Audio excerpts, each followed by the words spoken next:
Bonjour à tous. Je voulais simplement réagir à...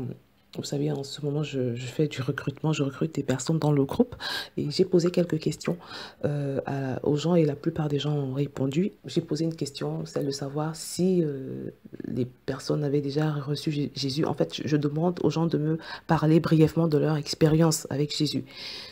Alors là, elle m'a répondu que elle ne sait pas, elle sait pas encore si elle a déjà rencontré Jésus, mais ce qui est sûr, c'est qu'elle a envie de le connaître. Déjà, je bénis le nom du Seigneur pour la sincérité de la sœur, parce elle est franche, elle est sincère, au moins elle ne fait pas semblant. Mais ce que je voudrais dire à cette sœur et à peut-être d'autres personnes qui seraient dans son cas, c'est que on ne peut pas se permettre de ne pas savoir, de ne pas être sûr d'avoir Jésus. Parce que rester dans cette attitude, c'est un peu comme si tu maîtrisais les lendemains. Tu ne sais même pas si dans l'heure qui suit, tu seras vivante. Tu ne sais même pas, personne ne sait ni le jour ni l'heure, dit la parole. On ne sait pas à quel moment Jésus peut revenir. Donc, tu ne peux pas te permettre de rester dans cette incertitude. Tu dois, je veux dire, si tu as encore le souffle de vie à l'heure où je parle, où nous parlons, tu dois t'empresser d'être sûr, d'avoir la certitude d'être sauvé.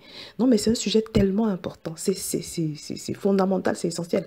Je suis étonnée, malgré toutes les interventions que je fais sur Vie TV et même malgré toutes les interventions que les autres personnes font concernant le salut, Jésus et tout le reste, je suis étonnée qu'il y ait encore des personnes qui soient dans cette incertitude et qui demeurent dans cette incertitude. S'il y a cette incertitude, ma soeur, ça veut dire que tu ne l'as pas encore reçu parce que le salut, tu sais quand tu l'as. Quand tu reçois Jésus, tu sais que tu l'as reçu, tu sais qu'il est là, parce que ta vie n'est plus jamais la même, il y a un avant et un après.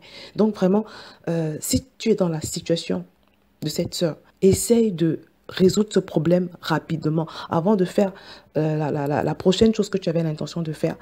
Je t'invite vraiment, je ne sais pas si ça va être un lien que je vais mettre en dessous de cette vidéo ou bien si je vais mettre un lien directement, mais je vais te mettre quelque chose pour que tu puisses vraiment prendre cet engagement, que tu puisses demander pardon à Dieu de n'avoir pas fait cet engagement plus tôt.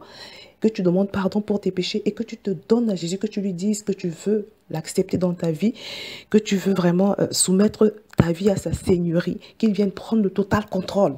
Et à partir de ce moment, tu commences à marcher avec lui, à tenir compte de lui dans tout ce que tu fais, à l'interroger pour toutes tes décisions, à le prier en tout temps et en toutes circonstances, à te nourrir d'enseignements, de témoignages, de toutes sortes de choses qui peuvent te rapprocher de lui. Mais ne reste pas comme ça. Ne reste surtout pas comme ça. Ne reste pas comme ça. On ne joue pas avec son éternité. On ne joue pas avec son éternité. Donc, j'ai tenu absolument à faire cette vidéo parce que je me suis dit non, je ne peux pas laisser passer ça.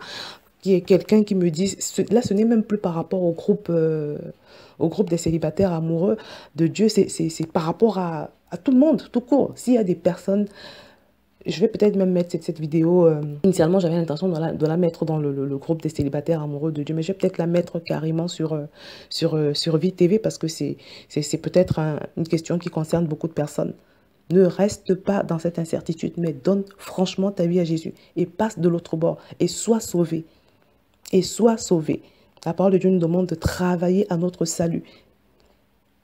S'il y a une incertitude quelque part, tu dois travailler et faire en sorte d'avoir la certitude d'être sauvé parce que c'est la chose la plus importante. Parce que je le redis, il y va de toute ton éternité. Donc voilà, je vais donc vous laisser ce lien. Je vais vous laisser ce lien et voilà, n'hésite pas à faire cette prière. Fais-la et vraiment, aie la paix dans ton cœur et sois sauvé une bonne fois pour toutes. Donc voilà, c'est le petit message que je voulais partager avec toi. Que le Seigneur te bénisse.